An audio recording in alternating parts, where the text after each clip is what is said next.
Partie en 2013 et 2014, la deuxième promotion des étudiants finalistes congolais, formés en laboratoire, pharmacie et maintenance biomédicale à Cuba, ont regagné le Congo ce 11 octobre après 7 ans de formation. Ils ont été accueillis au pied de l'avion par la ministre de l'Enseignement supérieur, de la Recherche scientifique et de l'Innovation technologique, Edith Delphine Emmanuel, qui a tenu à leur souhaiter la bienvenue. Vous souhaitez, au nom du président de la République, qui a rendu possible cette formation, mais surtout qui a rendu possible votre retour dans un contexte difficile de crise financière et sanitaire. Ainsi que vous l'avez dit lorsque j'étais à Cuba, vous avez attendu longtemps, alors que vos collègues sont partis. Aujourd'hui, c'est le bon jour, vous revenez chez vous, vous allez pouvoir vous reposer et ensuite, nous aurons l'occasion, avec mon collègue, monsieur le ministre de la Santé, de voir dans quelle mesure vous allez commencer votre période de stage afin qu'à terme, vous puissiez être recruté parce que vous devez servir, vous devez vous mettre au service de votre collectivité afin de pouvoir soulager justement la souffrance qui découle de la maladie.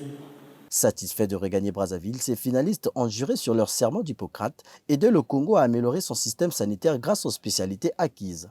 Après l'initiative du chef de l'État, rentrant sur le programme Santé pour tous, nous étions allés à Cuba étudier pendant 7 ans et nous voilà aujourd'hui médecins.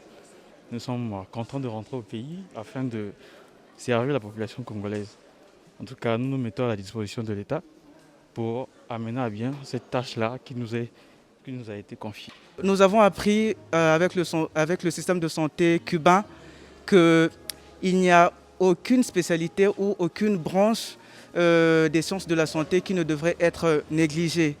Et en faisant allusion par exemple aux AVC, aux accidents cérébrovasculaires, nous avons appris vraiment beaucoup et je pense que nous pourrons apporter un plus à ce fléau, à cet accident et faire la promotion de la santé afin de réduire ce nombre d'accidents cérébrovasculaires. Arrivé de nuit, après 14 heures de vol, le gouvernement a décidé de les loger momentanément au campus universitaire de l'université Denis Sassou Nguesso de Kintélé. Une décision justifiée selon le ministre de la Santé et de la Population. Nous sommes ici au Congo, il y a l'état d'urgence. Il y a l'état d'urgence. À partir de ce moment-là, la circulation n'est pas facile la nuit. Initialement, il était prévu qu'on vous reçoive. Si vous étiez arrivé la journée, on partait directement à l'esplanade du Palais du Peuple où vous devez rencontrer les parents et partir chez vous. Mais à cause de ce que nous sachons, nous connaissons tous, nous avons pris ces dispositions.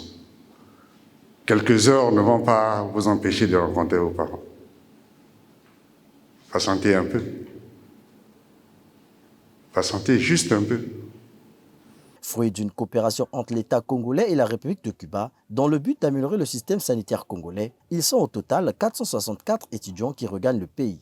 Pour cette première vague, 229 sont arrivés aujourd'hui et 235 sont attendus ce 12 octobre à 11 h.